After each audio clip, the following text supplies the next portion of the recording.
Me back to my first corporate training was with Discovery Zone. It was a children's indoor play center. We were in Chicago, and the first thing they did is they brought out a loaf of bread, a jar of peanut butter, jelly, and a knife. And they brought two people up, and they're like, describe how to make a peanut butter and jelly sandwich. And the guys like put the peanut butter on the bread. So they literally took the jar and set it on the loaf of bread. Yeah. And I think that was the first time my eyes were opened up. I didn't know. Mm-hmm. Welcome to the Hope and Hairspray podcast. I'm Rhodey Kate. And I'm Kelly Osborne. Today, we will lead you on a journey of self-development and professional growth. You will be inspired to be the best version of who you were meant to be. Let's jump in. Hello. Thank you so much for joining us today. We have number 4 of 4 episodes about the CliftonStrengths domains. So again, CliftonStrengths is a performance assessment. They boil down the human strengths to 34 talent themes. And that's a lot to wrap your arms around. So one step further, they categorize those 34 talents into 4 themes. So domains. 4 domains, and we're there. We're on number 4. We are. We've done relationship. We did. We did influencing. We did influencing. We did executing. We did executing. And today is strategic thinking. It is strategic. I kept thinking. just calling it strategic. You know, it just I And like the rule what are they called when you shorten things? You like abbreviations. You are an abbreviation. I like abbreviations, and Rhodey Sometimes- does not. So she's like strategic thinking, which is a very important part of this theme.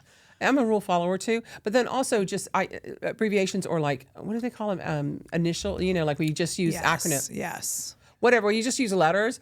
I can never get them in the right order. Yeah, That's clear, you're I right. know. Like IA. Like IA or AI. I'm not sure which it is right now. It's one of those things. But we're involved in it. We're doing some work with Perfect. artificial. I love it. So strategic thinking domain. Yeah. These are people who absorb, analyze, create, innovate, plan. See patterns. Oh, see patterns, because you have strategy pretty high. And I love that because I don't. And that's why we work so well together. Well, the Put difference plan is, together. do I have strategy high? No, I have some strategic thinking. You just don't have any. Just like you. You have executing, and I don't have any. There's a difference, right? Yes. But yes, I do have, I don't know, a few. But Rhodey, I have a strategic plan. It's called doing things. And you just do them. It's so crazy. I love that about you. I love that about the executing group of people, because they're like, I just do it. I don't need to necessarily plan or anything about it. Or I guess get it done. There's that. If it takes less than 2 minutes, just do it then. For us, I think on strategic thinking, those that really maybe use it in not a great way, you're going to get into that. But I think that's a hard thing for us. Sure. I get that. Yeah. So we're going to talk about the strategic domain talents. Just real quick. We're going to name them. We're not going to dig deep into those, and maybe just stories about how they come out in us. So analytical. Yes. Self-explanatory. Context, kind of that history. Futuristic, forward. Ideation, that creative, thinking about all the different possibilities. Input, that's a collector. Like they love to collect sometimes information. Intellection, somebody who muses and thinks about. Learner, they like to muse, like just to marinate. We're going into a strategic planning session tomorrow Another one. that well over 50% of our people are intellection. Yeah. So it's important for us to know that. It is. I mean, I think that's one of the beauties of CliftonStrengths is as a leader, as a facilitator, as anything, and you get a sense of who your audience is and what they need. It's about what they need so that they can be at their best. How they get from A to B. Yeah. Right? How they process. So we also have learners. And of course, the last one is the namesake, strategic. So one thing we like to do is if some of the terms we use, maybe it may not sound exactly like what you think your definition would be. Right. So we like to just put out some synonyms. Yeah. And so think about this. So if you've taken your Clifton Strengths, those last 8 you just read out, you'll know what that means. If you haven't, you can still like get a sense of, are you a strategic thinking domain? Is that where do you have some strengths in that area? By hearing not only these explanations, but as we go through the podcast, because the whole aspect of this podcast, right, is what do you do if you have it or you overuse it, or what the issues are, and how do you get better? Yeah, so for sure. I love that. So some of the strategic thinking synonyms, mastermind, expert, researcher, thinker, and they also list coordinator, which I kind of liked that. Agreed. Organizer, a planner, analyst, and intellectual.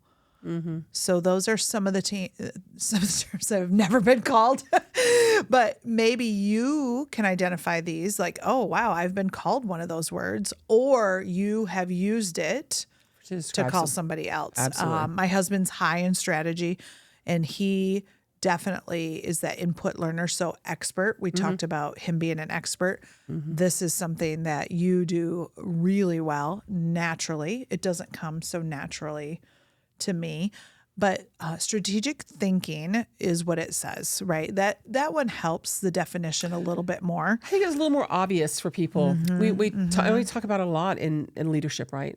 Absolutely. Absolutely. So they devote, people with this domain, I love this, devote their time and talents to understand what is necessary to routinely put their team in a position to succeed. So kind of analyzing all the different possibilities, learning about the topic. And so super important.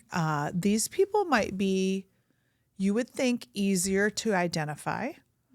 Right. But I think so. Are you going to disagree and say something different? I think they're easier to identify, but maybe not. Might they be one of the easier? We just spelled relationship building. Like sometimes you think we did do that. Maybe they're an influencer and not relationship building. So not that these are 100% taking your Clifton Strengths. Right. 100%. You'll know your domains pretty easily. But one thing we've done throughout this series is something we don't typically do. And we are going to show the overuse or maybe the challenges with being in this domain. So I have 4 of them that I wrote down. Overanalyzing. You can overanalyze something where you're stuck in the planning and visioning with no action. That can happen to somebody with strategic thinking. Sometimes you exclude others. Right. Maybe. Okay. Yep. Sometimes the challenge is ignoring practical details. Oh, yeah. And I thought that was, wow. Like, I think sometimes that happens in corporations where there's frontline workers and people doing the planning. They're like, they're not here in the practicality of it. That's beautiful.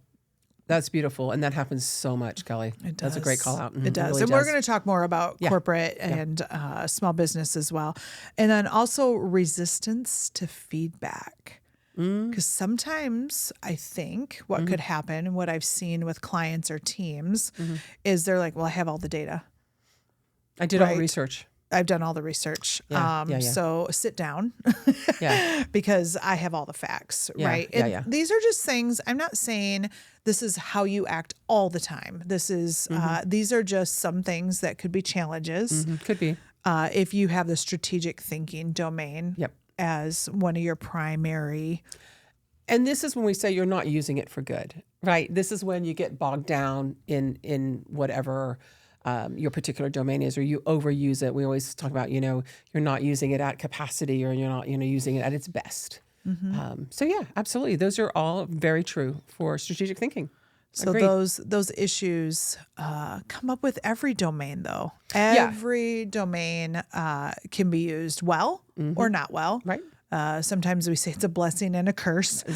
Right. And when you are in a domain and somebody else is not in that domain, sometimes there's some misunderstanding. So communication needs to take place of, or recognizing when you need help. Throw me a rope. Yeah. I'm analysis paralysis, where you're into the data so much. Right. Intellectual people, strategic thinking people, it's more of a head down, can be maybe even judged of what are you doing? You're just at your computer. Right. Or Or you want to know what I'm doing? With my husband, Intellection, I'm like, looks like you're doing nothing. He's thinking. I get it. Yeah. Sometimes he's not. But I mean, he does. That's what it looks like. And it's quiet. And so you don't know what's going on in someone. And this is true of everything. You don't know what's going on inside someone, or in their head, or in their mind, or in their heart, right? Nope. And so it can be misunderstood. And I think there's, you know what, as you said this, I think there's two aspects. I've never said this before. I don't know if it's right. So any of you other Gallup certified CliftonStrengths coaches weigh in, and when you weigh in, I think there might be two phases or aspects of strategic thinking. There is that really intellectual, heavy research side, and then there's the really big planning side. And I don't lean to the research. Although I like data, I get my data through people, relationship building, right?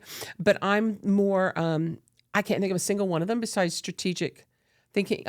Strategic ideation, like those things is where I go in, versus that real analytical. The intellection input, those aren't me. I'm on this other side. And there's another one I can't think of that I am. And it looks like, I think that I can read that from here. Futuristic. Yeah. So I think it shows up differently depending which ones you have. I almost feel like there's two subsets. Yeah, I don't know. That's interesting. Let's think about that was great insight on that, because my husband is high strategic thinking. Yeah. And he's input learner. Yeah. And that's definitely looks different than data driven. But we have a son who's intellection number one. Right. So that is, if let me just think about this and how. So I see intellection, even the opposite of communication. We have high communication, which is an influencing theme. You would think sometimes it could be relationship building, but that influencing theme, we're external processors versus intellection. There's a lot of internal processing that's taking place when you have high intellection. And as a team and a facilitator, you need to know that too. You need to know which of your people out there need that extra time to process. For us, it's you've asked the question, well, that was enough time. I need now all the answers.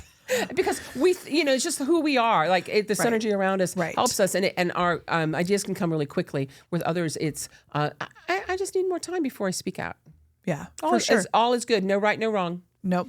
These are not labels. Yep. We'll say that over and over and over. Yep. We can say of every episode, these are not labels. All themes are neutral. Yep. All talents are neutral. They're all good. They can be good, and you can use them for good or you can use them for bad. But the talents stands alone. Right? It's just that understanding and appreciation. Like we have different sons with Futuristic. You do. And one of them is about a 5-year, 10-year plan. And one of them is out 10 and 20 years, so right? Crazy. I'm not 20. That's amazing. Wow, I'm hearing now. Yeah. Right?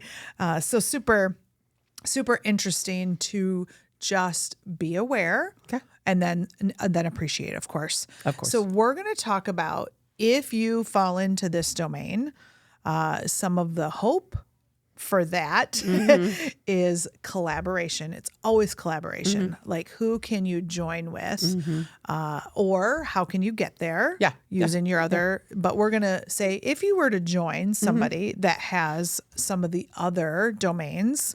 So if you had a strategic thinking person, collaborate with execution, you would ensure the tasks are completed and completed efficiently.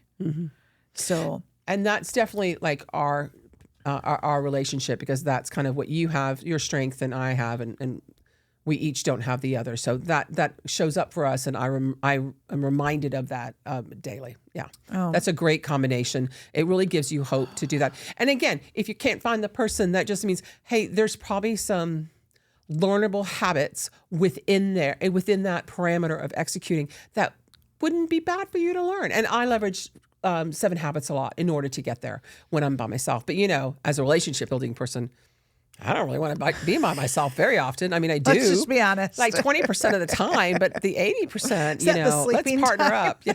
Right. Oh, I see that. I'll work on, I'll You get gotta back work- with you on this stuff. No, I meant awake time. So super important, just awareness, Yeah. right? If a strategic thinking person paired with an influencing theme, so they would help communicate and advocate buy-in and gain momentum. How amazing would that be? Great pair. I mean, that would be, that is really at your upper level or your entrepreneur business leader. I'm thinking you go to Shark Tank, right? Bring those, those are the conversations you need to have beforehand to get there. Absolutely. That's right. You need to tell me what I need to say. Yeah. Yeah. Right. Yeah. Give me the facts and the data and I will galvanize. Because sometimes, a lot of times, the people who are the presenters are rarely the people who are writing the speeches.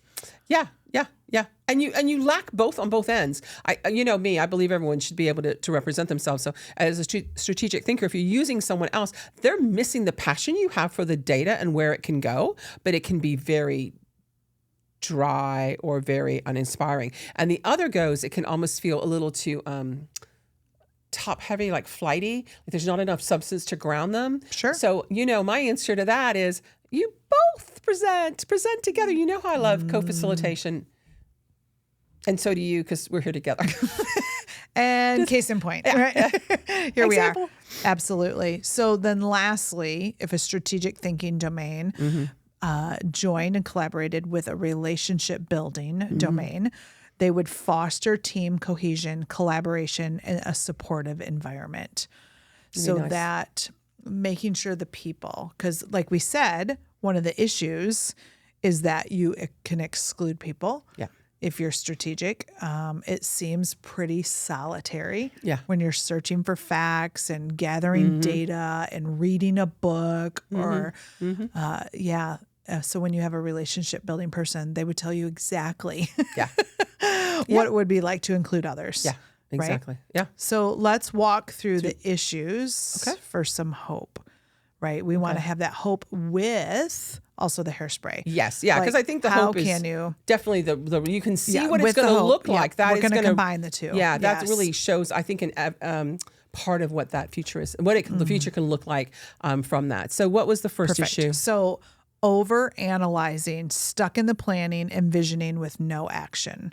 So that is a short-term, long-term plan. I think the first thing I would say is know your strengths, know what they mean, know what the downside is, know yourself. We would say start with the truth. Start with the truth about you need to understand this and know this.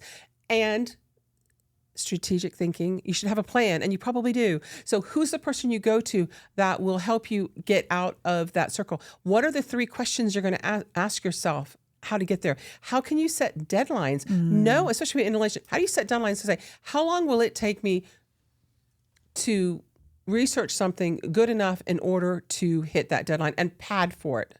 Plan that I need that extra time.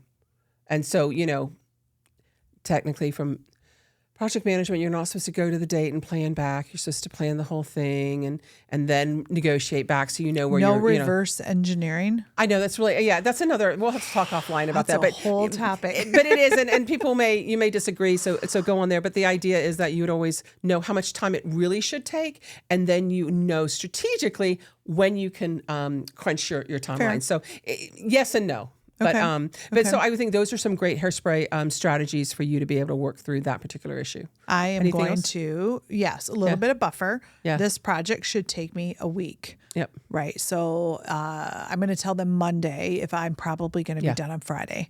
Right. And not only that, that's buffering, but then also plan within that. How much time do you need for research? Like break it down. If you're going to spend more time, just be realistic. Just accept it.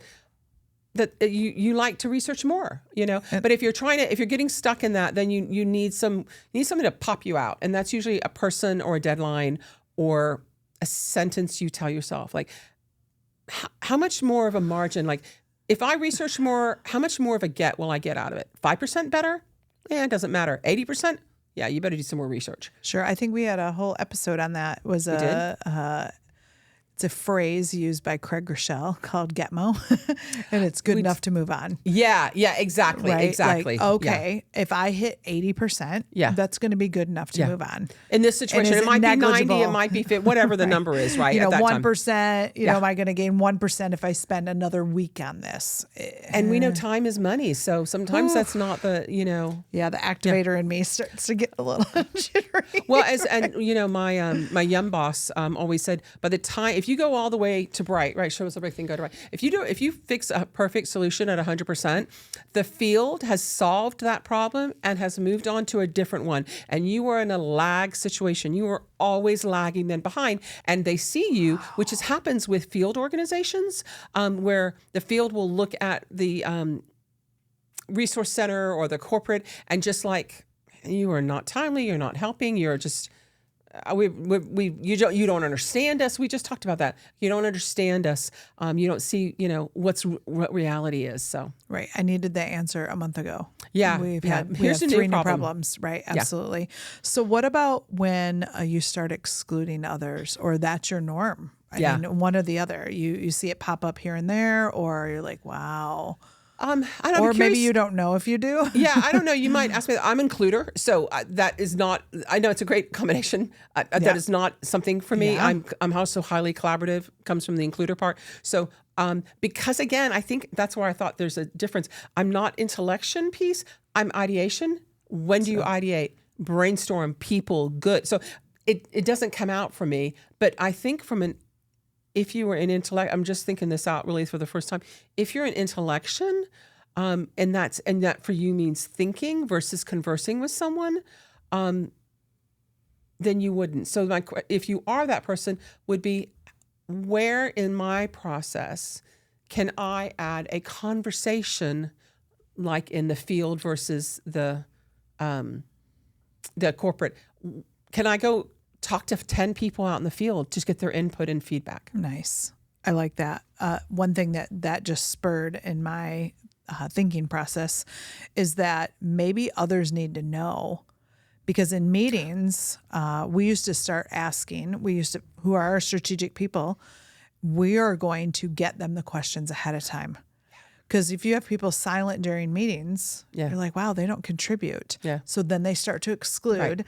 I don't feel like I have anything to contribute because I didn't know what they were going to ask. Yeah, just be aware of that. If you are doing that to people, find out what they need from you so that they can not just keep self-fulfilling prophecy on that. Yeah, one. and that's a lot of our work we do with teams and companies, where we're talking about communication and effective meetings, all of those things that you've heard about. That it's not what I call meeting etiquette. It's about meeting effectiveness and having the results that you want, and making sure you're using everyone's time wisely and effectively, so you can move on to the next problem that's coming up, or better yet, identifying the possibility of the problem and fixing it before it happens, right? Sure. Being proactive. For sure. You need to know, because if you have a high achiever, a high executing, don't include them in your meetings. Yeah. Right. They just sooner have a brick done. dropped on their toe, right? So it's that awareness. Know what you bring to the table, know what you need, but also know that about your team.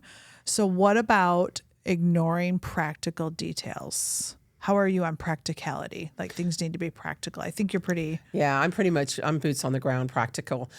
So again, I think the impractical, sorry, I don't mean that in a rude way, but like the least... Not practical. Thank you. Whatever. I'm gonna be inside. I feel like I'm insulting someone. The includer me. But like for my husband, he's high in intellectual lection, and he wants to think it at that level. And sometimes he's not practical, so he just doesn't think through all those details. With an ideation person, with what I have, and then just who I am, again, that doesn't come up. I think that's when you need, again, that partner who's going to say, who's your go-to person? I had a go-to person when I worked for Mary Kay Corporate. I am extrovert. She's an introvert. I'm a big thing, and she's, a deep thinker. And I went to her all the time because she gave me a great perspective, and we could collaborate and fix things. Ooh, I miss her. I do reach out to her. With, huh? Yeah. And I'm like, man, she's just got some good stuff. We made some good models and tweaked some great things. So that's what I would recommend. Any thoughts on your side? So that is definitely when I can be big picture. Yeah. for sure. And the details. So I just need to be aware that people do need those. We were talking about early the full recipe, right? I need the full recipe. Tell me exactly how to make it. And I'm like, it's just like, it reminds me back to my first corporate training was with Discovery Zone. It was a children's indoor play center. We were in Chicago. And the first thing they did is they brought out a loaf of bread, a jar of peanut butter, jelly, and a knife. And they brought 2 people up and they're like, describe how to make a peanut butter and jelly sandwich. And the guys like put the peanut butter on the bread. So they literally took the jar and set it on the loaf of bread. Yeah. And I think that was the first time my eyes were opened up. I didn't know.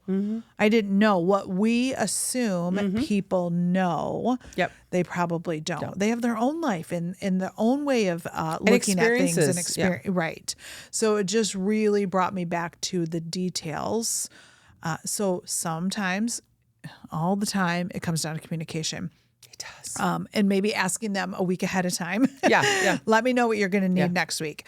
But it comes down to asking somebody, what do you need from me? Yeah. How can I best support you? Yeah. Right. So there's no sense of aiming at the wrong target. Right. Shoot a whole bunch of arrows. Oh, here's everything you're going to need. You don't need that. And they're either. like, No. I didn't need any of that. No, right. that's that Listen. question. Yeah. Right. So what about, that's a good one. Resistance to feedback. Where's the hairspray in that? If you are naturally a defensive person, if you hear something that you didn't particularly enjoy hearing about yourself. Yep. This is a mindset change. This is a paradigm shift. And it's the belief that you have to switch your belief from whatever it is to something else that's more helpful, which in my case is, it's a gift. I can't get better if I don't know. I don't have the ability to see myself always. And sometimes people don't know what's going on in me. So they're interpreting something. I have an opportunity to clarify it. So now they can appreciate that about me, or I can regulate whatever it is I need to do. So again, it comes down to communication. But before that, you have to have that willingness to make that change. You really do. To me, it comes down to selfish or unselfish. Right? Are you trying to protect yourself and defend yourself? And sometimes that's the culture, right? Where you really have to and that's sad. Yeah. So sad. But on the other end, right? Okay. You're right. Like I want our organization, our department, this project, even my business to succeed. So what am I willing to be open to? So absolutely. Those are all great Hairspray aspects that I think will get you pretty far. Perfect. So we've done 4 domains. Yeah. So if you haven't listened to the other ones, if this was your first one, go back to listen to the other 3. I think it's really some of our best podcasts around domains. And what I'm realizing out there are not a lot of conversations that go that deep into domains. We really focus on the 34. And this is just, I don't know, this is great for teamwork. So I love this domain conversation we've been having. So, and they can also go to our website. hopeandhairspray.com. Yeah. And they're going to get some digital resources. Yes. For this one and for the others, there'll be a digital gift that will help you really go into this, a little infographic, a little bit tips around how to do that. So nice. look for that. Perfect. Thanks so much for tuning in. We'll see you next time.